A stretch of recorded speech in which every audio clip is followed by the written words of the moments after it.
읽힐 뉴스를 종합해드립니다. 깊이 있는 뉴스 YTN FM 출발 새아침. 신율의 출발 새아침 3부 순서 시작합니다. 자, 지금 굉장히 좀 쌀쌀한데 오후부터는 날씨가 좀 풀린다고 합니다. 그리고 이번 주말 날씨가 아주 푸근하다고 하죠. 자, 이번 주말 역시 전국에 분수령이 될 수 있을 것 같습니다. 과연 광화문에 얼마나 많은 인파들이 몰릴 것인가, 이런 부분도 전국의 상당 부분 영향을 미칠 수밖에 없을 것 같은데요. 자, 오늘 아마 야권에서는 탄핵 발의를 하느냐 마느냐 오늘 내로 결정이 될 것 같다는 생각도 듭니다. 그래서 저희 신율의 출발 새아침에서는 또 특집으로 지금의 전국 집중적으로 분석하는 시간 마련했습니다. 자, 신율의 출발 새아침 3부 순서 먼저 광고부터 듣겠습니다.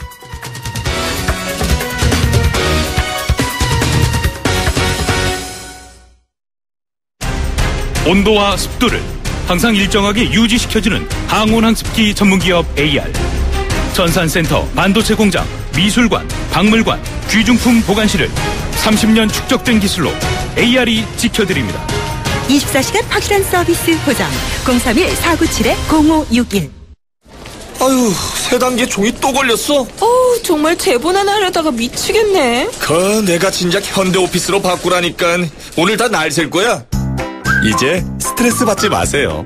사무기기 전문기업 현대오피스가 책임지겠습니다. 사무기기의 올바른 기준 현대오피스. 날이 화창하거나 비가 내리거나 눈이 내려도 나는 망설이지 않는다. 판단하기 전에 눈이 먼저 반응하는 브랜드 잭필드. 치유상담대학원. 치유상담대학원이 2017학년도 신입생을 모집합니다. 상담과 치유의 정태기 종장과 함께 개인, 가정, 사회를 살리는 치유자의 꿈을 펼치시길 바랍니다. 문의 서울전화 599-2466 599-2466입니다. 어머 세상에, 피디님 큰일 나겠어요. 피디님, 오늘은 소연이가 대신 운전할게요. 회식 많은 연말연시 꼭 대리운전을 부르세요. 2588 기사님들이 좌우로 대기 중이에요. 좌우로 정렬 2588 연말연시 2588. 페이스 도루코 면도기, 도루코 페이스 면도기, 페이스 안전하고 부드러운 대한민국 면도기. 안전하고 부드러운 면도 그 이상을 경험하세요. The Shaving Innovator Dorco Pace.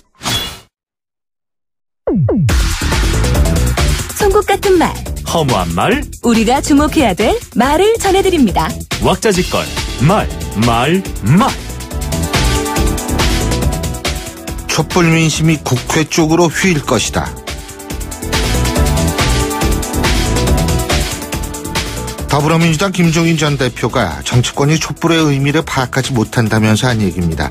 김종인 전 대표는 9.1 탄핵안 처리 여부에 대해서도 비박들의 태도를 바꿔서 그때 가봐야 한다, 이렇게 반문했는데요.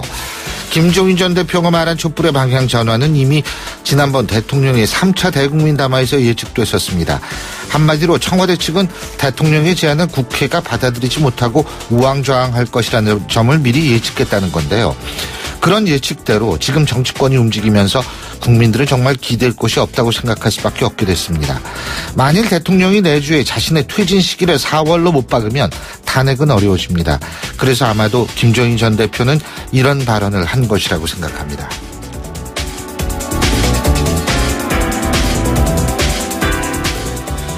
궁지에 몰린 대통령 말 한마디에 정치권이 일대 혼란에 빠졌다.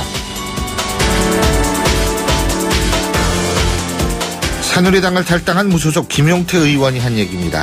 친박 중진들이 대통령의 퇴진을 건의하고 이어서 대통령이 대국민 담화를 발표하면서 국회에 공을 던지고 이어서 새누리당이 4월 퇴진을 당론으로 정하고 여기에 대한 대통령이 공개적으로 4월 퇴진을 천명하라는 주장이 나오는 일련의 과정을 쭉 보면 정말 일사불란하다는 느낌을 가질 수밖에 없습니다. 결국 이런 결과를 놓고 보면 야당이 청와대와 여당이 덫에 걸렸다라고 밖에 볼 수 없는데요. 그래서 김용태 의원의 이런 발언은 공감할 수밖에 없습니다. 한마디로 지금의 상황은 주도권이 야당에서 청와대와 여당으로 넘어갔다고 볼 수 있는 여지가 있다는 겁니다.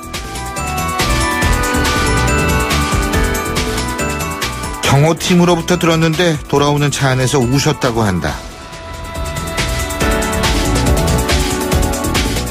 청와대 정영국 대변인이 박 대통령이 대구 서문시장을 10여 분간만 방문한 것에 대한 상인들의 불만에 해명조로 한 얘기입니다. 대통령의 서문시장 방문은 두 가지로 볼 수 있습니다. 자신의 정신적 힘의 근원을 찾아서 다시금 마음을 다잡자는 의미로도 볼 수 있고요. 또 공개적인 행보를 통해서 자신의 존재감을 다시금 각인시키려는 의미로도 읽힐 수 있습니다. 물론 대통령으로서 엄청난 재난을 당한 곳을 찾는 것, 이건 당연하다고 볼 수 있지만 지금의 상황에서 정치공학적 의미를 배제하고 단순하게 이런 행위를 평가하기는 어렵다는 생각입니다. 자, 대통령의 눈물, 물론 이런 것도 때로는 우리가 감동적으로 받아들일 수 있겠습니다만 대통령은 지금 국민들이 느끼는 배신감과 허탈감을 어떻게 느끼는지 묻고 싶습니다. 지금까지 말말말이었습니다.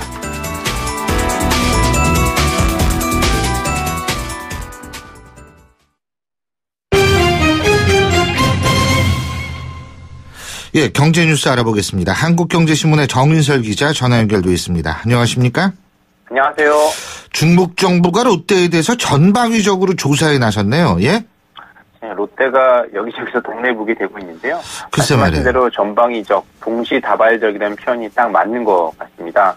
한국, 일본에 이어서 중국 정부까지 나섰다 이렇게 볼 수 있는데 중국이 롯데그룹 중국의 전 사업장에 대해서 세무조사에 나섰습니다. 예. 세무조사뿐만 아니라 소방, 위생, 안전 점검까지 같이 하고 있는데요. 중국의 이제 롯데 매장들이 롯데제과, 롯데백화점, 롯데마트, 롯데케미칼 등이 있는데 다 지금 조사를 받고 있습니다. 150여 개 롯데 점포와 사업 등이 포함된 것으로 알려지고 있는데 이런 전방위 조사는 롯데 한국 사업장뿐만 아니라 전례가 없습니다. 롯데 자체적으로도 전체적인 조사 상황을 파악하기 어렵다라고 얘기하고 있는 정도입니다. 근데 이게 왜 그런 거예요? 맞는 사람이나 옆에서 보는 사람이나 다 한 가지 이유 때문이다 이렇게 느끼고 있는데 다 느낀 것처럼 롯데그룹 소유의 경북 성주골프장이 사드 부지로 확정이 됐죠. 중국이 취하는 보복성 조치일 것 같다 이렇게 느끼는데 다만 때리는 사람, 중국 정부만 공식적 표현에서 사드라는 얘기는 자제하고 있습니다. 그러면서도 미국이 한국에 사드를 배치하는 것은 결연히 반대한다 이렇게 얘기를 하고 있죠. 왜 사드 때문이냐 다 느끼는 이유는 최근에 중국이 한국산 수출을 줄이려는, 막으려는 조치가 잇따라서 취했습니다. 한국산 조제 분유 규제, 화장품 통관 절차 강화, 전기차 배터리 인증 기준 강화, 한한류, 혐한류라고 해서 한류 금지령, 한국산 광고 드라마 방영하지 말라 이런 얘기 했죠. 그리고 한국행 패키지 여행을 금지한다. 이런 지금 한국행 유커 감축설까지 있었는데 계속해서 한국 기업들의 피해는 증가할 것 같은데 중요한 거는 이제 한국 정부, 우리 정부의 상황은 여기에 제대로 대응할 수 있는 상태는 아닌 것 같다 다들 느끼고 있죠. 예. 수출이 다시 증가세로 돌아섰네요. 맞습니다. 반가운 소식을 하나 그래도 준비하고 있는데요. 왜냐하면 하나는 좀 좋은 소식 얘기해야죠. 맞습니다. 나름 노력했는데요. 수출이 이제 그래도 반등세를 탔습니다. 지난달 수출액이 455억 달러, 전년 동기 대비 같은 동기 대비로 해서 2.7% 증가했습니다. 작년 7월 이후에 16개월 만에 최대치입니다. 3개월 만에 플러스로 전환한 건데 지난 20개월간 수출은 마이너스였거든요. 근데 그러다가 지난 8월에 플러스로 전환됐다가 다시 9월, 10월 수출이 감소세였습니다. 근데 이번에 다시 플러스로 돌아선 건데요. 네, 다들 어제 소식도 있었죠. 석유 수출국 기구 오페크가 8년 만에 감산, 석유 생산을 줄이겠다라고 합의해서 세계 교역량이 늘어나는 것 아니냐 이런 전망이 있는데요. 그래서 앞으로 그렇게 되면 우리 수출액도 좀 늘어나는 것 아니냐 이런 전망이 수출 전망 그래도 괜찮은 편입니다. 자, 그리고 최순실 게이트 때문에 아주 유명해진 기기가 있는데, 그렇죠. 특정한 직장에서 아주 많이 쓴 전화인데, 이 대포폰이요. 개통이 힘들어진다 그러네요. 청와대까지 개통해서 논란이 됐었는데, 앞으로는 다른 사람 이름으로 이제 대포폰 개통하는 게 좀 힘들어집니다. 현재 지금은 어떻게 돼 있냐면, 휴대폰 판매하는 가입할 수 있는 곳이 크게 한 3가지 정도 있어요. 전국 통신업체, 이동통신업체 대리점하고 직영점이 있고 이런 걸 뭐 이동통신과 관련 없이 다 가입할 수 있는 휴대전화 판매점이 있는데 그동안 휴대전화 판매점 여기에서는 그 신분증 조회를 제대로 하지 않았거든요. 그래서 앞으로 방송통신위원회는 여기서도 휴대전화 그 신분증 확인을 제대로 해라, 의무적으로 해라라고 지금 바뀌었습니다. 그래서 이제 형식적으로는 이제 대포폰 개통이 힘들어지는데 지금까지 뭐 규제 때문에 대포폰 개통이 잘 안 됐던 건 아닌 거고요. 같고요. 예. 그 이런 구멍을 빠져나갈 수 있는 뭐 어떤 여러 가지 방법이 나올 텐데 이것도 막아야지 청와대도 대포폰 사용하기 힘들어지지 않을까 생각이 되네요. 그리고 서울 강남 코엑스에 한국판 타임스퀘어가 생긴다고 그러죠? 다 아시겠지만 뉴욕 맨하튼 가면 타임스퀘어 꼭 방문하시는데 하루에 한 50만 명 가까이가 인파가 모이는 장소인데 이걸 이제 본따서 한국에도 이런 타임스퀘어 같은 곳을 만든다는 거죠. 한 7곳의 후보지가 있었습니다. 동대문, 뭐 강남, 명동, 해운대 이런 데가 있었는데 코엑스가 처음으로 선정됐습니다. 5개 광고물 같은 경우는 철저하게 규제가 돼 있는데 여기 규제를 푸는 거죠. 예. 첫 번째 5개 광고물 자유 표시 구역으로 코엑스 일대가 선정이 됐는데 그래서 앞으로 오전 6시, 새벽 6시부터 밤 12시까지 18시간 동안 코엑스에는 LED 광고판 이런 것들이 많이 생겨서 뭐 관광 명소로 만든다라고 하는데 어떻게 바뀔지 한번 지켜봐야 될 것 같습니다. 예. 자, 그리고 마지막으로 박근혜 대통령이 자기 스스로 내려오느냐 아니면 탄핵당하느냐 여기에 따라서 대우가 달라진다고 해서 화제가 되고 있죠, 지금? 보통 그 직장에서도 해고를 당하느냐 아니면 자기 스스로 내려오느냐에 따라서 되게 그 달라져. 퇴직금이 있느냐 없느냐에 그렇죠. 따라 달라지는데. 파면, 해임, 예, 맞습니다. 사표 뭐 이런 게 다르죠. 그래서 자기 스스로 사표를 쓰고 나오면 그 퇴직금을 받을 수 있죠. 박근혜 대통령도 마찬가지입니다. 하야 내지는 탄핵을 당하느냐에 따라 그 예우가 달라지는데요. 탄핵을 받으면 그 전직 대통령에 대한 예우가 없어집니다. 그러니까 그 연금 같은 게 없어지는 거죠. 근데 하야를 스스로 물러나면 월 1230만 원 정도의 예우를 다 받게 된다는 거죠. 근데 지금 현재 상황은 하야할 것 같은 상황인지 탄핵할 것 같은 상황이 되게 애매한 상황이죠. 탄핵을 당하면 각종 이제 전직 대통령에 대한 예우가 없어지는 건데요. 물론 경비는 받을 수 있는데 그 외에 뭐 비서관 지원, 대통령 기념사업 지원, 무료 진료, 교통통신비 지원 이런 게 없고 하야 스스로 물러나면 연금, 대통령 기념사업 지원, 비서관 이런 것들이 다 있거든요. 그래서 어떤 조치를 취할지 여야가 싸우고 있잖아요. 이것도 상당히 앞으로 나눠질 것으로 예상이 됩니다. 하지만 뭐 대통령이 스스로 내려오든 어떻게 됐든 퇴임 후에 검찰이나 경찰에 그러니까 조사를 받고 기소를 당하고 재판에 넘겨서 유죄 판결을 받게 되면 아마 그때는 또 예우 부분이 또 달라질 겁니다. 맞습니다. 모든 예우가 박탈되는 그렇죠? 것으로 알려졌습니다. 맞습니다. 예, 오늘 말씀 여기까지 듣겠습니다. 고맙습니다. 감사합니다. 예, 지금까지 한국경제신문의 정인설 기자였습니다.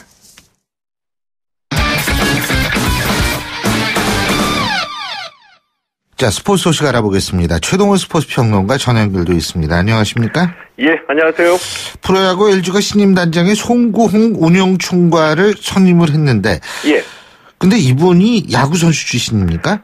예, 맞습니다. 이 LG가 어제 이 신임 단장에 이 송구홍 운영총괄을 선임을 했습니다. 말씀하신 대로 이 LG 구단 최초의 선수 출신 단장이거든요. 예.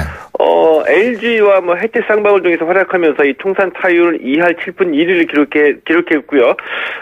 은퇴 뒤에 이제 코치를 거치면서 이 운영팀장, 운영총괄을 거친 겁니다. 예. 이 송구홍 단장, 이 포스트 시즌 진출이 아니라 우승에 도전하겠다. 특히 라이벌 두산을 넘을 수 있는 팀을 만들겠다. 이런 목표를 제시했습니다. 그렇군요. 자, 그러고 보면은 한화도 선수 출신 박종훈 단장을 임명했는데 요새는 이 선수 출신들한테 단장 맡기는 게 대세 모양이에요? 예, 이제 그런 느낌이 듭니다. 이게 좀 중요한 의미가 있거든요. 예. 프로야구 운영에 조그만 이 변화가 있다는 얘기인데, 예. 이 한화, LG에 이어서 현재 프로야구 10개 팀 중에서 SK와 두산까지 4팀이 이 선수 출신 단장입니다. 이게 이제 무엇을 의미하느냐? 프런트 중심의 야구라고 볼 수가 있거든요. 사무국인 이 프런트가 중심이 돼가지고 야구단을 운영한다는 뜻인데 이 전까지는 이 감독이 이끄는 선수단을 지원하는 것이 프런트의 임무다. 여기에서 프런트가 야구단 운영 중심이 되는 이쪽으로 이제 변화가 있다는 겁니다. 자, 이런 게 이제 왜 가능하냐면은 프로 야구의 역사가 쌓이다 보니까 이 선수 출신 중에서도 구단 운영 경험도 쌓고 야구단 운영을 보는 눈을 기르는 분들이 나타나고 있는 거거든요. 예. 그러니까 이 오랜 역사 속에서 역시 야구단 운영은 야구와 행정, 경영을 함께 경험한 선수 출신이 만든 것이 가장 이상적이다. 뭐 이런 나름의 이제 노하우가 쌓인 결과라고 봅니다. 그렇군요. 자, 축구 얘기해보죠. 성남FC가 K리그 명문팀인데도 2부 리그로 강등됐다. 이런 소식 전해드렸죠. 예. 그래서 팀 재정비를 해야 되는데 일단 박경훈 감독을 선임하면서 좀 팀을 정비하겠다 이런 계획인 모양이죠. 예, 그렇습니다. 이 성남 FC의 이제 새로운 선택이 박경훈 감독이었거든요. 이 성남 FC가 이 K리그에선 최다 우승을 기록을 갖고 있는 이런 이 자부심이 있는 팀인데 올 시즌에 2부 리그로 추락했습니다. 이 박경훈 전 제주 유나이티드 감독을 선임했는데 이 박경훈 감독은 이 축구계에서는 이 대표적인 학구파이자 전술가로 알려진 지도자이거든요. 이 팀 리빌딩에 이제 임무를 띠게 됐고요. 이 성남이 또 이렇게 절치부심하면서 1부 리그에 다시 도전하는 것을 보면은 1부 리그, 2부 리그로 나눠가지고 이렇게 강등당하고 다시 승격하고 하는 이런 강등제가 이 확실히 프로축구에 좀 이 자극이 되고 있다, 자리를 잡아가고 있다 이렇게 볼 수도 있을 것 같습니다. 그렇군요. 자, 그리고 미국 LPGA 투어가 내년 총 상금이 사상 최대라고 그러는데 상금 총액이 790억 원이라고 그러죠, 내년 시즌. 예, 맞습니다. 이 말씀하신 내년 시즌 총 상금 790억 원은 이 미국 여자 프로골프 투어 사상 최대 규모입니다.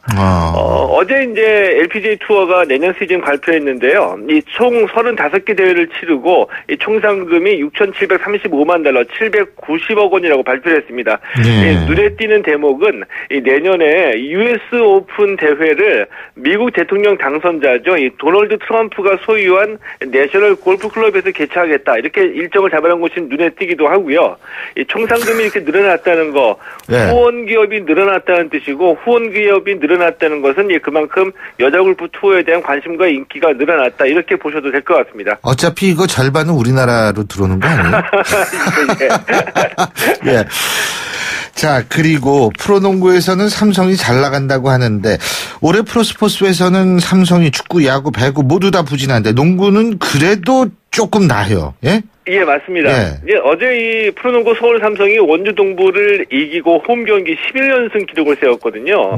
현재 프로농구 1위를 달리고 있습니다. 근데 이 재밌는 게 이 그동안은 이 삼성 스포츠에서는 농구가 그동안 계속 부진했고요. 뭐 야구, 축구, 배구는 뭐 좋은 성적을 기록했었습니다. 근데 이 반대로 올해 들어서 야구, 축구, 배구가 부진한데 또 여기에서 또 농구가 극적인 반전을 이뤄내면서 상승세를 이어가고 있습니다. 예. 자, 그리고 마지막으로 프로배구 얘기 하나만 더 하죠. 현대캐피탈이 2위로 도약을 했는데 문성민 선수 혼자 25점을 뽑아냈어요. 그죠? 예, 그렇습니다. 이 프로배구에서는 현대캐피탈이 우리카드를 어제 이기고 2위로 도약했거든요. 올 시즌 최다 가장 많은 관심을 모으고 있는 한국전력이 그동안에 만년 하위팀이라는 오명을 싣고 이 선두권을 유지했는데 3위로 밀려났습니다.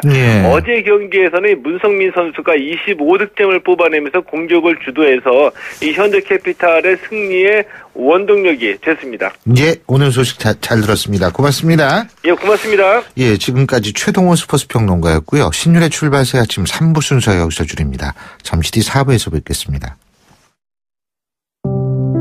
안녕하세요. 배우 공연주입니다. 15살의 여러분은 어떤 꿈을 꾸는 아이였나요? 제가 케냐에서 만난 15살 소녀 도린의 꿈은 의사가 되는 것인데요.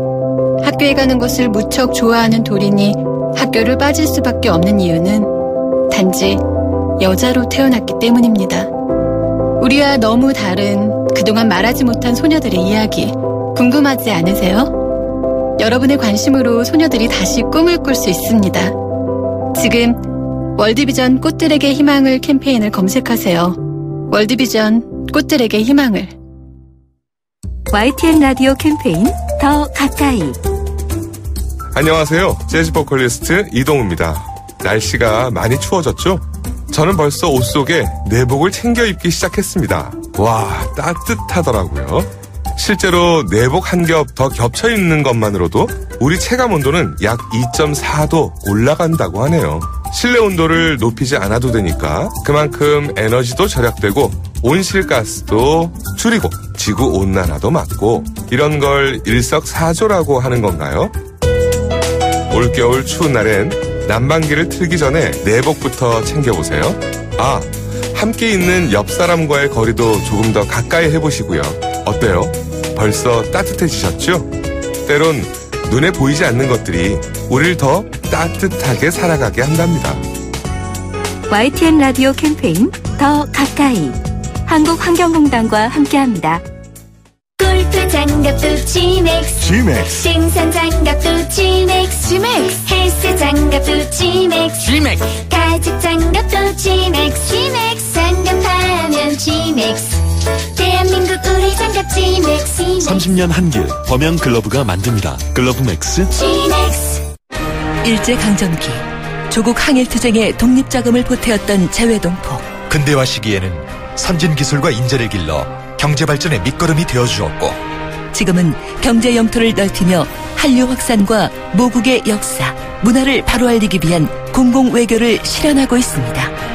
다가올 통일시대, 전세계 720만 재외동포는 한반도 통일을 위한 발걸음에 든든한 지원군이 될 것입니다. 이민으로 해지지 않는 나라 대한민국. 재외동포가 큰 자산입니다. 이 캠페인은 720만 재외동포의 든든한 버팀목 재외동포재단과 함께합니다. 날카로운 분석, 내일을 보는 시선, 신율의 출발 새 아침. 제가 앞서 말씀드렸습니다만 오늘이 탄핵을 발의하느냐 마느냐의 중요한 기점이 될 것 같습니다. 그래서 저희 신율의 출발 새 아침에서는 4부에서 긴급 정치 대담을 준비했습니다. 자, 그러면 지금부터 과연 어떤 얘기가 나올지 여러분 기대해 주십시오. 신율의 출발 새 아침 오늘 순서 시작합니다. 오늘 아침 당신이 듣고 싶은 뉴스 94.5MHz YTN 뉴스 FM 신율의 출발 새 아침.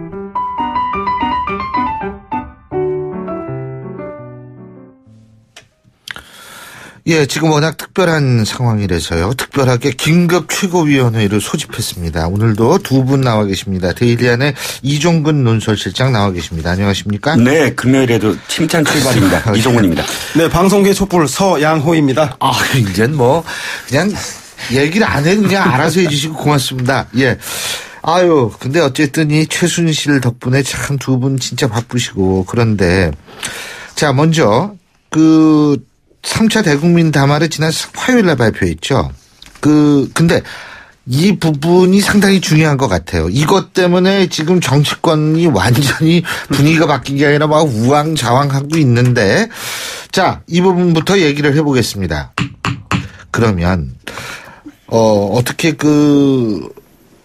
3차 대국민, 제가 이렇게 여쭤볼게요. 3차 대국민 담화 나오기 전에 친박 중진들이 대통령 퇴진을 건의했다라는 기사가 나왔습니다. 맞습니다. 그 다음에 대국민 담화가 나왔고요. 대국민 담화가 나온 다음에, 새누리당은 4월 퇴진을 당론으로 정하고, 비박들은 4월 퇴진을 다음 주까지 대통령이 공개 천명을 하면 탄핵에 동참하지 않겠다. 이게 일렬로 쫙, 이게 일사불란하게 움직인다는 느낌인데 어떻게 보십니까? 네, 그렇습니다. 이 박 대통령의 3차 대국민 담화는 1, 2차 담화와는 전혀 달라요. 1, 2차 담화는 사실은 국민한테 하는 사과의 성격이 좀 컸습니다. 그래서 내가 어떻게 해서 뭘 어떻게 했다라는 그런 내용이 줄을 이뤘는데, 자, 이번 3차 담화는 사실은 대국민 메시지는 아니에요. 정확하게 얘기하면은 국회에 대한 메시지입니다. 국회에 대해서 당신들이 원하는 것을 내가 들어줄게. 그것은 뭐냐면 퇴진입니다. 사실 국회 지금 야당에서 요구했던 게 뭐냐면 자진 퇴진이에요. 뭐 기억하시잖아요. 자진 퇴진해라. 명예로운 퇴진해라. 방법은 사실 구체적으로 얘기 안 했어요. 그죠? 그렇죠. 뭐 박정원 원내대표나 안철수 전 대표나 문재인 대표는 계속 스스로 얘기하지 않았습니까? 저 명예로운 퇴장 보장해 줄게. 퇴진만 하세요. 이런 뉘앙스죠. 그러니까 사실 박 대통령 3차 담화의 가장 큰 핵심은 이겁니다. 이거 퇴진 들어줄게요. 퇴진 하라고 그러셨으니까 제가 들어드리겠습니다. 방법 정하세요. 이거 근데 문제는 그게 이제 완전히 이 각 당, 야당이 사실은 정교하게 어떻게 해서 어떻게 해갖고 플랜을 제시하지 못했다는 거예요. 지금까지. 근데 왜 우리가 플랜 제시해야 돼? 스스로 해. 이게 사실은 먹히지 않는 지점. 스스로 그것을 요구할 때 사실은 애매하게 요구를 했기 때문에 내가 퇴진 들어드릴게요 했을 때 할 말이 없어지는 상황. 이렇게 근데요. 솔직히 지금 이종근 실장님께서 플랜을 제시하지 못했다고 말씀하셨는데 플랜은 고사하고 돌발 행동 좀 하지 말았으면 좋겠어요. 추미애 대표. 예? 이번이 처음도 아니고 이거 계속해서 그러는데. 예, 서영호 소장님. 네, 저는 3차 담화는 사과나 회한 같은 감정의 기름기는 쭉 빼고 순살코기로만 이루어진 법적 정치적 대책 문건 같은 담화였다. 전 검찰 같은 얘기라고 지금 생각을 했는데. 법적으로는 특검과 탄핵을 대비해서 무혐의를 입증하기 위한 내치 중요한 것 같아요. 예를 들면 최순실 게이트 이 사건의 문제는 국가를 위한 공적인 사업이었다. 개인적 이익은 취하지 않았다라고 법률적인 대응을 밝히고 있고, 정치적으로는 탄핵에 대해서 임기 단축이라고 하는 회심의 미끼를 던져서 비박은 덥석 물게 만들었고 야당은 갈팡질팡하게 만들었습니다. 국민들은 대통령이 최순실 게이트에 대한 책임을 지고 즉시 거취를 표명할 줄 알았는데 그런 내용은 없기 때문에 그 공을 다시 국회에 넘긴 것 때문에 국민들 상당히 많이 뿔이 나 있는 상황인 것 같다는 생각이 듭니다. 근데요. 오늘이 중요해요. 네. 왜 그러냐면 국민의당이 어제 갑자기 제가 볼 때는 가만히 이렇게 어제 박지원 비대위원장이 야당 대표가 어제 2번이나 대표회담 갔지 않았습니까? 근데 결국은 12월 2일 박지원 비대위원장이 반대해서 물 건너가나 그랬더니 어제 한 7시 한 20분쯤에 어제 이종국 국장님은 저희 신율의 시사탕탕 YTN에 출연하셨을 때 갑자기 속보 같은 게 뭐냐면 오늘 아니면 내일. 그렇죠. 그때 당시입니다. 그러니까 어제 아니면 오늘 발의를 하고 5일 날 투표하자 탄핵안을. 갑자기 이렇게 됐어요. 그런데 민주당 같은 경우에 반응이 뭐였었냐 하면 당 지도부에 일임하겠다. 정의당도 당 지도부에 일임하겠다. 그런데 아직까지 그 얘기가 나오지 않고 있습니다. 근데 어떻게 보십니까? 일단 오늘 발의를 할까요? 이종국 실장님? 발의하기가 쉽지 않아 보입니다. 왜요? 문제는 뭐냐면 민주당이에요. 일단 국민의당 박지원 원내대표가 아무리 사실 추미애 당대표를 비난을 하더라도 일단 지금 제1야당이 더불어민주당 아닙니까? 더불어민주당이 움직여야만 사실은 그다음에 이제 다음 순서가 비박에 이렇게 순서가 되는데 더불어민주당의 입장은 뭐냐면 이겁니다. 내가 지금 최선을 아침에 만나서 김무성 대표로 만났는데 어쨌든 만난 이유는 그쪽 의향을 물어본 거야. 절대 이렇게 타협하려고 했던 게 아니야 하면서 물어봤더니 절대 탄핵을 안 하려고 하니까 그래 탄핵 밀어붙이자 2일 9일 이렇게 해놓고 사실은 야당 대표들을 다 소집한 거 아닙니까? 그런데 문제는 더불어민주당에서는 이게 이 통과가 목적이 아니게 돼버렸어요. 안철수 대표 말씀에 나는 참 이걸 인용하게 될 줄 몰랐는데 안철수 대표 말씀을 안철수 대표가 어떤 얘기를 했냐면 탄핵안은 어저께 한 얘기입니다. 상정이 목적이 아니라 통과가 목적이 돼야 된다. 이렇게 말했거든요. 무슨 얘기냐면 이게 박정원 대표가 한 얘기랑 비슷해요. 우리가 상정만 하고 통과는 국민의 촛불의 뜻에 맡겨서 안 되면 비박계한테 욕먹게 하자. 사실 이게 정치인이 할 일이 아니거든요. 정치는 뭐냐면 상정을 했다 그러면 그걸 통과시키기 위해서 사실은 타협도 하고 설득도 하고 하면서 통과의 어떤 결과물을 내야 되는데 지금 더불어민주당의 입장은 뭐냐면 이겁니다. 그냥 강행해 갖고 만약에 통과가 안 되면 비박계가 욕먹는 건데 그리고 또 만약에 통과가 안 되면 어저께 주저하고 우리가 하려고 그랬어요. 주저한 국민의당 이중대 노릇이나 이중대 책임인데 하는 모습으로 지금 오늘 발의를 사실은 안 할 것이다. 라는 게 지금 현재 형국이죠. 저는 국민들이 요구하는 게 즉시 사퇴나 즉시 탄핵인데 그렇기 때문에 2일 날 탄핵 발의는 되지 않았지만 그러다고 9일로 미룰 수는 없기 때문에 민주당은 오늘 동의할 것 같습니다. 그리고 5일 날 본회의를 소집할 것 같다는 생각이 듭니다. 왜냐하면 더불어민주당하고 추미애 대표는 볼 트래핑 능력이 좀 떨어져요. 그래서 골 결정력 없는 한국 축구의 모습을 보여주는 것 같은데 그래서 자살골은 안 넣었어요. 2일 날 탄핵을 발의하자라고 하는 강한 의지를 보였는데 박지원 국민의당은 전 이해가 안 가는 게 주범을 심판하자고 하는데 박근혜 대통령을 탄핵하자고 하는데 공동정범인 친박과 종범인 비박의 표를 구걸한다는 게 말이 되겠습니까? 국민들이 그래도 화가 난 것 같고 2일 날 표결 안 하는 사람들이 9일 날은 표결하겠습니까? 제가 볼 때는 말이 안 되고 저는 야당은 이번에 만약에 탄핵안이 부결되면 의원직을 사퇴하겠다고 하는 대수진의 각오를 치고 임해야 됩니다. 그리고 실제 부결되면 저는 그렇게 국회의원으로서 자격이 없기 때문에 저는 의원직 사퇴하고 거리로 나와야 한다 생각이고. 얘기할까요?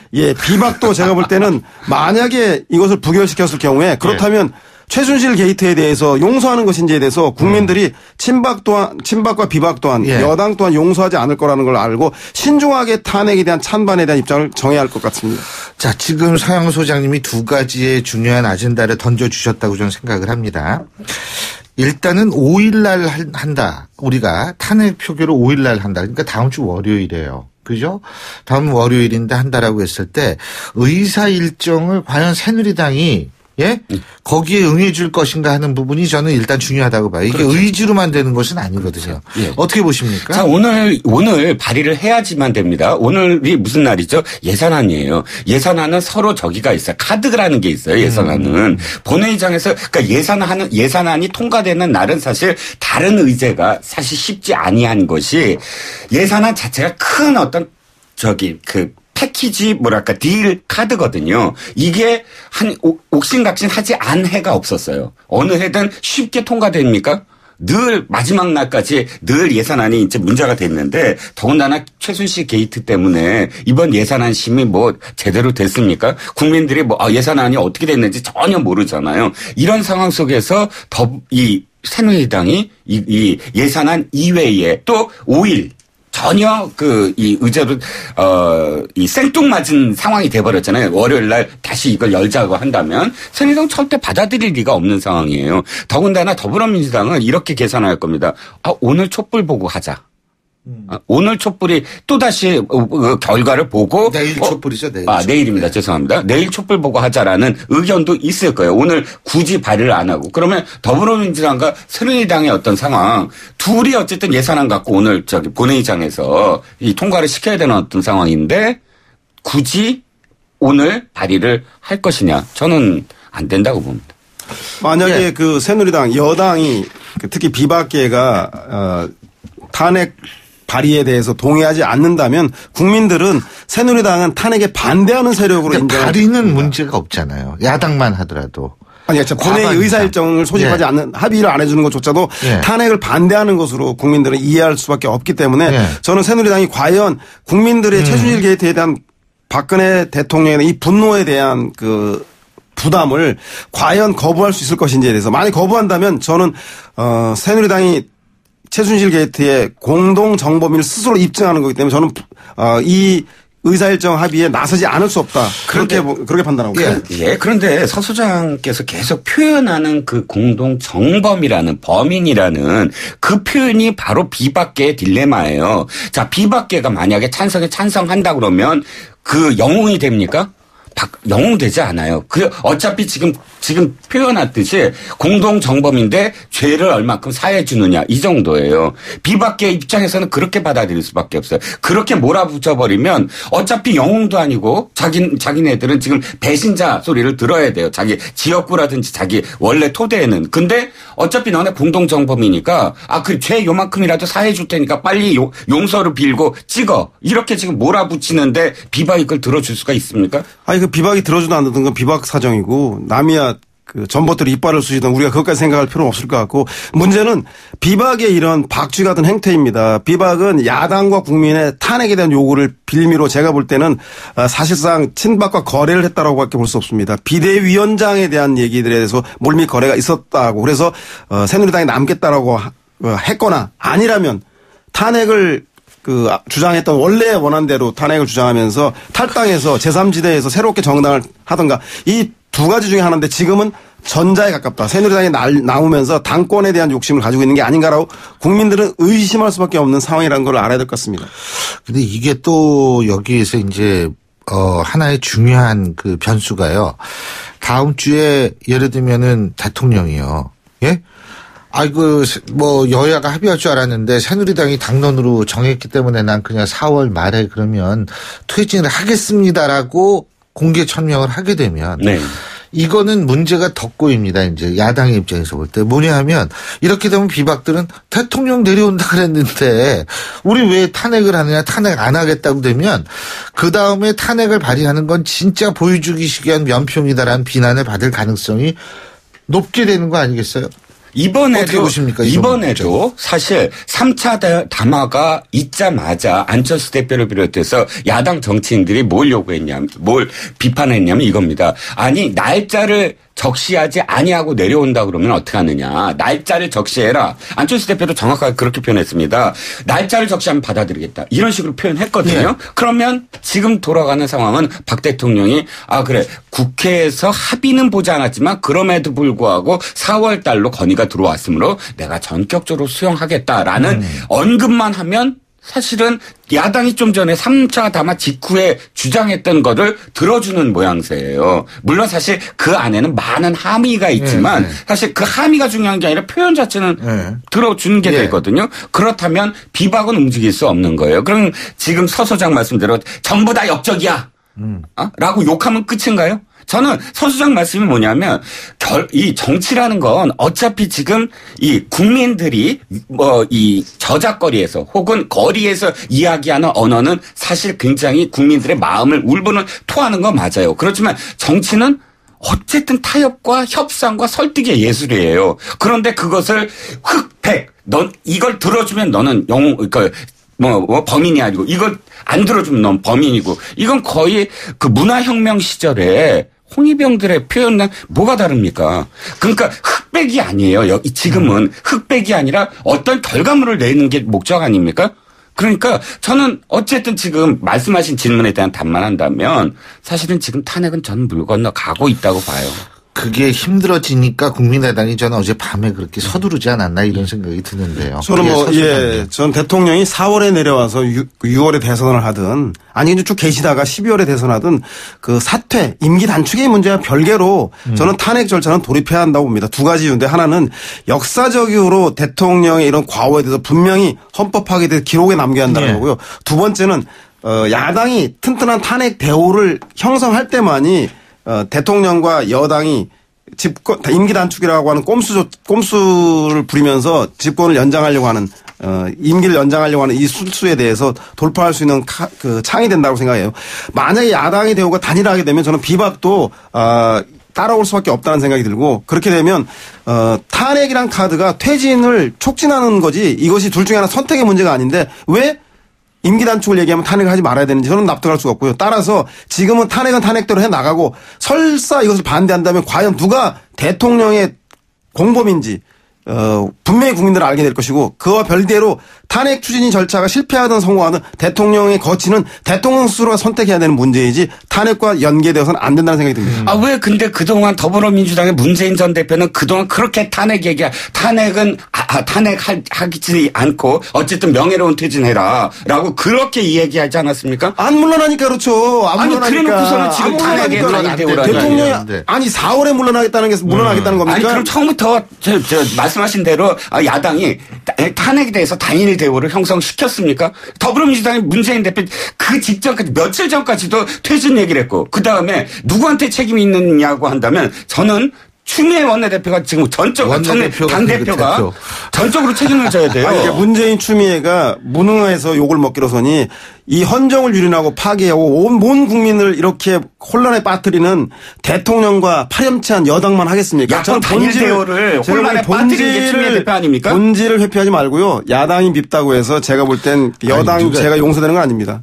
근데요. 지금 어쨌든 이것도 저는 국민의 입장에서 볼 때 분명히 해야 되는 게 지금 기준이 뭐여야 되느냐 이거거든요.